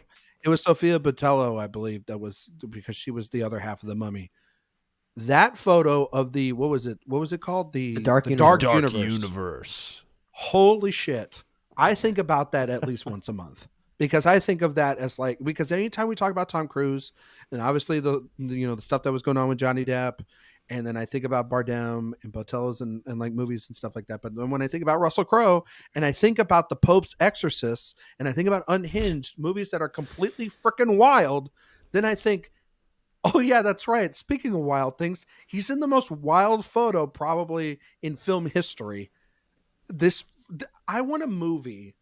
You know how like Aaron Sorkin made Steve Jobs, where like Jobs was about like the behind the scenes of all these tech events that never happened. I want like somebody to write a Steve Jobs-esque movie about the photo shoot leading up to this and how a month later they canceled the franchise. Like I want that kind of a movie. If somebody can make that, I will finance it. I don't care. I want the script. He was supposed to be kind of the Nick Fury of the Dark Yes, Universe. he was. Because he like fights him and then he's like, I know these other strange individuals. Dun, dun, We've dun, got dun. an initiative. It's called the Dark Universe. Initiative. Yeah, It's crazy. That's crazy. That's probably the most infamous cinematic marketing photo I think ever taken. I really want to see or even be a fly on the wall as that photo was being taken, to hear what everyone was saying, thinking, this ain't going to work, is it? Lo and behold, it did not work. We're running pretty long on time, gentlemen. We've been talking about Russell Crowe for about an hour and a half. So we're on the last era. Was there anything we wanted to say as we close out this conversation on Russell Crowe? I know we wanted to at least acknowledge some of our favorite performances of his, but we sort of already did that in the middle of these eras and conversations that we have. But why don't we close this out by at least acknowledging what we think are maybe, I don't know, his 3 best performances in our opinions? I will just say he directed 2 movies. And He did. I That's a great point. Forgotten that, because I remembered he made that poker movie last year. I was like, oh, he tried to direct a movie and he fell flat on his face. Nobody liked that movie. He also did The Water Diviner. He directed The Water Diviner. Is that what it's called? The Water Diviner. Yeah, it was in 2014. What a great title. Really just hooks you in. So divine. So divine. I haven't seen that one, but JD sticks up for it. He said it was his honorable mention for his best performances. So that's just it. I wanted to point out that he directed 2 movies. It's a really weird career at this point. He's kind of brought in to either lend gravitas and in a supporting role to a movie, or just be a guy above a title of a pulpy piece of trash. Mm-hmm. It's very interesting. But as far as my top 3, oh boy. I think we might have a clean sweep of Insider is his best, but maybe. I mean, I've already said it is my favorite, so I don't know how. I mean, Ryan, I think that's the same case. With an upset at number 3. I think his performance in The Quick and the Dead is spectacular. I think he's so good in that movie. Then I'm going to go Gladiator. Then I'm going to go The Insider. Okay. Oh, is it me? Yeah, you're up, Ryan. All right. Well, I'm going to say in an upset at number 3, 3:10 to Yuma. I think he's absolutely perfect in that movie. All right. Another Western. I think that's his second best Western. He plays a really good bad guy in that movie too. And he's great opposite Christian Bale. Everybody should give that a rewatch, especially before Mangold's next movie comes out, which is Dial of Destiny. Number 2 is Master and Commander: Far Side of the World. Love that movie. Oh, I forgot about that. Yeah. After Jay I just talked myself into that maybe being his best one. Yeah, and then you just forgot about it. Rude. See, that's why Jay's not on the bandwagon, or very much he's not on the ship with me. Thank you very much. And number 1's The Insider. It's interchangeable for me between Master and Commander and The Insider. I think I love The Insider overall as a whole, and I think his performance is what really carries it. But man, Master and Commander, if you told me the other day, it was like, if I had to choose one to watch, maybe over the other, and it was like, if you could hand me a 4K and you said Insider or Master and Commander, I'd be like, give me that Master and Commander. And I'm going to watch Master and Commander this week. I'm going to do it. Yeah, you are. You know you have to. You have to now. By law. Yeah. I'm going to as well. The movie rules. But yeah, I will say The Insider is still my favorite performance of his. My number 2 is probably LA Confidential, for the reasons we already talked about. And at number 3, I feel like it is quite the toss-up. And I think just given the grand star-making power of Gladiator, I might give that my number 3 pick. But I mean, I don't know. There are times I think of what he's doing in Master and Commander, like you're talking about there, Ryan, and I think it is a very strong performance. I think for the sake of time, let's wrap up this conversation here on Russell Crowe. For those of you listening, let us know how your picks stack up against ours, what some of your favorite Crowe performances are. You can let us know by emailing us at InSessionFilm@gmail.com or hitting us up on social media. All right, gentlemen, we have to do this very quickly, but there is a very important announcement that occurred over the past few days. It's all over the Twitter sphere. Warner Brothers Discovery and HBO Max have essentially combined forces. We heard about these rumors for quite some time, but they are officially revamping their streaming services into one. It is simply called Max. I'm going to give ourselves a bit of a time limit here because we are running pretty high on time. But what are our overall thoughts on this as far as it being a marketing strategy, how we feel like it's going to function, maybe even some of our thoughts on the additional announcements that came with this overall announcement, some of the content that's coming out? I guess first off, why is this a bad title? Let's start there. It's a bad least title SEO friendly title of all time. It makes no sense at all. Yeah. Also, it was the name of a movie about a dog. And that's what I have to say about the title. Woof. It's bad. No, it's bad. I actually have very little to say about this. All that I will say is Discovery a big enough entity to have this much weight to make Warner Brothers change the title of something at HBO? That's what I don't understand about all of this. Discovery? Yeah. I don't know. Whatever. Who cares? I think it depends on where some of that content lives, but I know that there are some shows that live within the world of Discovery that a lot of people really like. Yeah, I mean, it's got a lot of like the HGTV stuff. And Well, I was going to say the show Fixer Upper, for instance. Fixer I Upper, think yeah, that is a that's huge thing. Probably Jay. That's probably huge, bigger than any freaking show that's on HBO. Honestly, like we broke Jay. Well, let's paint the picture for our audio listeners who might not be tuning in on YouTube. But Jay was literally hitting his head on his microphone so much that it actually temporarily broke the microphone stand. It just tipped over for a brief moment. You know I'm right, Jay. Like it's just they're viable markets. It is huge. There's no doubt about it. But yeah, can't you just say that Fixer Upper is now on HBO Max as opposed to? I don't know why HBO is a deterrent for people to get the streaming service. I don't know. I think don't people understand know either. that it has stuff that isn't just HBO. People know that it has Friends. Yeah. Well, I mean, like the thing about it is that drives me nuts. It's like you drop the HBO out of it and you put in cleaner. Discovery. It's cleaner.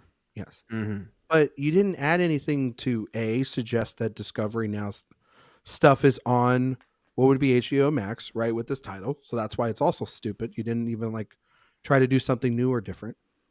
But every one of the quote unquote announcements were for shows that would primarily would have released on HBO on Max. freaking HBO Max to begin with. Well, and that's part of the marketing That's question I dumb. have. Like the marketing question I have with this is that if HBO itself is that deterrent that you're talking about there, Jay, why still associate it as Max? Because the term Max has that direct tie to that same deterrent that you're talking about. So it's almost a contradictory announcement in that regard. That's the name You of know, a person, not a streaming service.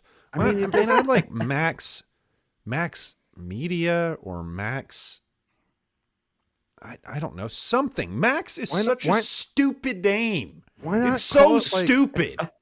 if you're Warner Brothers, why not call it something along the lines of Warner Brothers, for Christ's sake? Warner Max? I don't know. Warner Max or just call it, Warner WB Plus or whatever. I don't know, something better, because you then can combine those. Like I don't understand why honestly the most successful cable network of all time in one of the biggest brands in all of television is a deterrent from you wanting to sell your stuff, especially since most of the shows that they announced shows that I thought looked pretty great. Like I can't wait for The Sympathizer, and I can't wait for the new season of True Detective with Jodie Foster. Yeah, I was going to ask everyone that, what we thought about some of the content announcements here. I think like one, I bought the book for The Sympathizer with the one with Robert Downey Jr. for Park Chan-wook. I'm gonna watch that. Yeah, that's gonna be sick. I'm gonna watch that. That looks freaking great. The Kate Winslet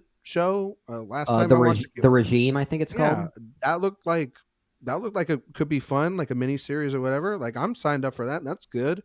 Barbie Dreamhouse Challenge, baby. That's what everyone's going to be talking about. Is there a new Fixer Upper spinoff? The Hotel, I think it's called. It's like Fixer Upper the Hotel. I mean, that new season of True Detective with Jodie Foster, like I mentioned, I'm really excited for that because it's not with Nick Pizzolatto as the one of the producers on it. It's, I think Barry Jenkins is one of the executive producers on the show. So interesting. So that's fairly interesting. But obviously, I know you guys talked about this last week. I want to get this off my chest. If that's okay, guys. I think this Harry Potter thing is one of the stupidest goddamn things I've ever seen. Like the reason why I think this is dumb, and it's kind of what you guys mentioned last week, but I think that this is important to mention. The reason why I think this is dumb is because take something like The Last of Us, for example. Okay. Mm-hmm. The Last of Us was a game for only PlayStation users only. And it was for as popular as that game was, it still did not reach a mass audience. It wasn't as cultural phenomenon as it would be as a television show. Most of the people that watched that story or know that story know it from the TV show now first. And all the surprises and stuff that everybody played that game, it wasn't new to them.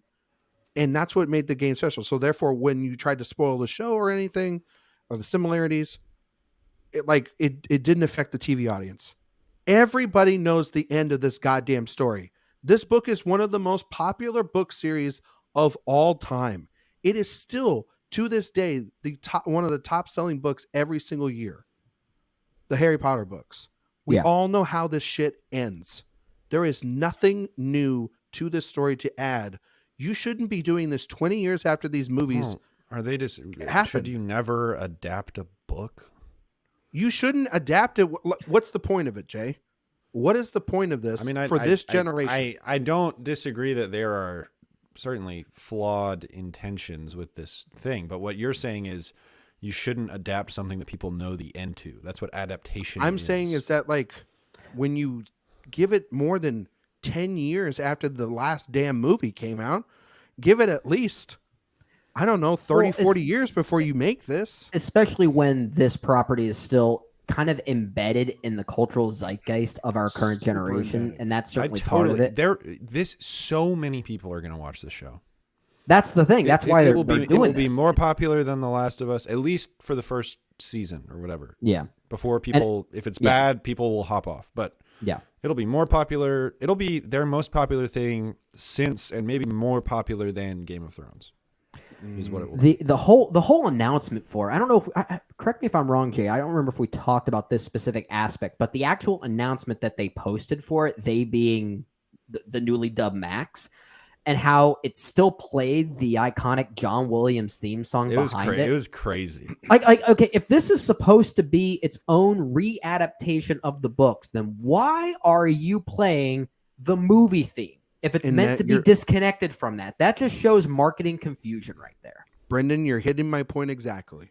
Then why the hell would I wait 5-10 years when I can just go watch the movies in a weekend and I'd be done with this story? It makes no sense to do it. Jay, you're probably right because people are simple to watch it. So many people watch it. You know what it's got? Yeah. You know what it's got the energy of now that people I think about watch it. It's got the energy of the live action Disney remix. Yep, that's what. That's exactly the point. Yeah, that's a great point. It'll make a lot of money, but ultimately, it'll still. There's no point to it. Nobody is going to revisit the Will Smith Aladdin movie. They're going to go watch the animated movie. Yeah, exactly. But that movie still made $1 billion. Yeah, to your point, I guess. Yeah, Guy Ritchie, man. It got him money. It got him the clout for Wrath of Man. So thank you, Disney. Fair enough. Fair enough. I guess for something quickly, or at least something more positive on the subject of Max before we close out this conversation, out of the announcements that we saw and some of the trailers that we saw, the Penguin actually looks pretty good. I didn't have much expectation for that, but the Penguin, as far as the marketing that we've seen thus far, I think it looks pretty interesting. I think it looks pretty good. I had forgot about that because like my mind was like, oh, Robert Downey Jr. actually wants to not just make Marvel movies and Doolittle anymore. He actually wants to work with interesting directors. And who's a more interesting director than Park Chan-wook? He's making a television series. Sign me the hell up. Why is that television series coming out in 2024? That thing looks ready. What I'm saying is, Brendan, give me that television show right now. Please inject it into my veins. But yeah, I think the Penguin does look good. I mean, I saw that, what was it, like the Batman saga is what that's something what like said, that. the continuation of that, which gives me a little bit of hope that they're going to let Matt Reeves not have to, because there was these rumors of like interconnecting his story to like the new James Gunn universe. Just let this universe stay how it is. The first movie was really good. This looks very promising. I like that Colin Farrell's getting like a little bit of a mini series to flesh out this character. Mm-hmm. Just let this thing be its own thing and let the other thing. You can have both of those because like Jay just said about Harry Potter, these people are going to go see if you released a Batman movie a month, people will see that because it is one of those existing properties. How much money did the Batman make? I think that made like, did it make like 400 million? Right? Did they do like 4 or 5? Maybe. How did that do? I honestly don't it did a lot better than I thought. 770. Holy shit. Yeah, it did pretty good for a 3-hour movie. For a 3-hour movie in March. Rest in case. Good for it. Coming off the heels of a pandemic. Yeah. Good stuff there. So when I say good stuff there, I'm mostly Gremlins, Secret of the Mogwai. Get excited. That actually looks pretty interesting. I'll give that some credit where credit is due. But yeah, as we talked about, not the biggest fans of the overall rebranding strategy here, but there might be some content here we at least have some interest in. Let us know your thoughts on the newly dubbed Max by emailing us at InSessionFilm@gmail.com or letting us know on social media. Before we conclude this weekend show, let's talk about this week's poll. It's real bad, okay? I don't like those numbers at all. Just one poll? Those things aren't scientific. Yes, they are. All this is science. This is math. All right, for this week's poll, inspired by a new film out this weekend called Renfield, which Ryan and I will be reviewing on the InSession Film Podcast very soon, we asked all of you what is the best Dracula-themed movie. Apparently, not a lot of people have seen Dracula-themed movies outside of maybe a small handful. It wasn't really the most popular of polls that we've put out there. But winning the poll, actually, we had a two-way win here between two films tied for first place, each getting a few votes here, winning at 21%. It actually went to the original Nosferatu in 1922, obviously starring that wonderful Max Schreck and his iconic transformative performance. We will eventually be seeing a new take on Nosferatu pretty soon with Robert Eggers behind the camera. I'm really looking forward to that. It's going to be wild. I'm very looking forward to that. But that won the poll here at 21%, tying with Bram Stoker's Dracula from 1992, the Francis Ford Coppola film. So those are the two films that won the poll here. And in second place, tying just after that at 14%, was the original Dracula from 1931. That also tied with Hotel Transylvania. Oh, yeah. Jay's favorite movie. Drac. I actually don't think that's a very bad movie. I think Hotel Transylvania is kind of cute. They are what they are. I've only seen the first one. Haven't seen the others. Occasionally, my fiance and I will just go to each other during Halloween, I will say, and go, I blah, blah, blah, blah, blah, quite often with each other. I don't know. We think it's pretty funny. But those really were the only... cruise ship? Oh, yeah. Yeah, we're going to cruise ship. Yeah, I don't know. Cares? I honestly don't know. But either way, those four were really the only four that really had any competitive streak. But it makes sense. Those were some pretty good films there and definitely represent the ethos of Dracula.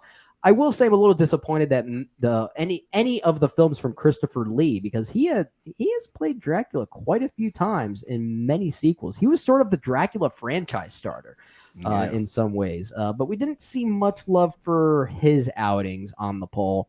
But I have to say, I've at least seen, what was it, Horror of Dracula, I think was his first outing in 1958, I think it was. Very interesting and time capsule-like movie. But thanks to everyone that voted on this week's poll. We really do appreciate it. That will close out episode 530 for us this weekend. A few plugs here as we close this out. We do have a full review of Ben Affleck's Air already out there that you can listen to between myself and Ryan McQuaid over here. And as I mentioned, we will have a full review of Renfield coming out very soon. As far as next week, we have episode 531 coming up. I know the plan is to base it off of probably one of two horror, quote unquote, horror movies coming out next weekend that could be potentially big hits. We have one called Beau is Afraid that apparently is, I guess we should say, is being dubbed as a career killer at this point. Yeah. Maybe point those complaints back at yourself. Had a good run. Yeah. Shame that a guy that's literally got the pockets deep from A24 is never going to. It's pretty ironic that those calling these movies or these directors career killers probably should get a career themselves. But I digress. I think an interesting topic we can use to base off of Beau is Afraid is maybe some of the most divisive movies over the past couple decades. So maybe something along those lines. But be on the lookout for episode 531 being themed somewhere around that. Beau is Afraid is also a film that we will have a full review of as well. Maybe also the film Evil Dead Rise is one I've been hearing some pretty good things about. I think that's coming out this coming weekend. I don't know if it's this. Yeah. Let me check. We might have to confirm that as we're talking here, but that's what I'm weirdly looking forward to. I've heard some really good things about it. He is correct. Yeah. Beau is Afraid, Evil Dead Rise, Chevalier, and the movie of the year, Guy Ritchie's The Covenant, all release next weekend. That's a pretty busy weekend. Good. Yeah, that's a pretty busy weekend. That movie looks weekend. bad, Jay, and you know it. No, it looks good. I actually think it looks kind of interesting. I weirdly think that film is going to inspire. I still got to see The Pope's Exorcist. Oh no, you don't have to see that. I got to see. I haven't even seen it. I got to see that first Guy Ritchie movie that he came out with Statham and Hartnett and Aubrey Plaza earlier this year. Operation Fortune. Yeah, that does that exists now, doesn't it? Ragu or whatever the darn thing is. Mediocre, not good. Oh, it's not good. Okay. Anyway, we do have a pretty stacked weekend. It looks like we might have more than 2 reviews to actually plan as far as main reviews are concerned. So be on the lookout for all of those great things. I also want to quickly plug our latest Women in Session. Kristen Battistella, Zita Shore, and Amy Thomason discuss the career of one Kate Blanchett and have a great conversation there. So be sure to check that out. We're also still knee deep in a movie series of one Wong Kar-wai. Jay, Ryan, what's next on the docket there? Well, we ended up having some scheduling issues last week. Mm-hmm. My bad. No, it's on me. Hand up. It's okay. It happens. We had some scheduling issues, but it's okay. Nobody to blame. And we'll be back on schedule this week with Happy Together.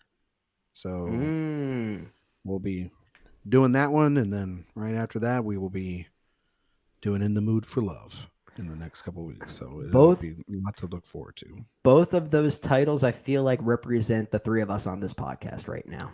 Well, we're happily together and mood for love. I'm a hopeless romantic, if I do say so myself. Anyway, looking forward to those upcoming episodes on Wong Kar-wai. And of course, if you like what you're hearing here at InSession Film, you can follow us on social media at InSession Film. You can also subscribe to us here on YouTube. We're also available on your favorite podcast app of choice. And while you're there, leave us a review, leave us a rating, let us know how you think we're doing. We really do appreciate that feedback there. Also, be sure to hit us up on Patreon for exclusive content that you can get ahead of everyone else. We have some very exciting content there that's now available to the public, but was available on Patreon exclusively for a little while, talking about Star Wars Celebration. Our own JD Duran and Christian Eulenberg of Film Optics had some great thoughts on the upcoming Star Wars slate that you need to check out. So be sure to sign up on Patreon for that exclusive content. Jay, Ryan, any final thoughts as we close out this Crowified episode? No, I'm That was good. a lot of Crow Just- talk. We talked about Russell Crowe for a long time. We were in the did. crow's nest for a long time. I'm surprised we didn't make that joke earlier, the crow's nest. That was a long time coming there. I was trying to make a made it joke right about Edgar Allan Poe's The Raven with Crow. I couldn't figure it out. You're thinking a little too hard on that one. Quoth the Crow. I don't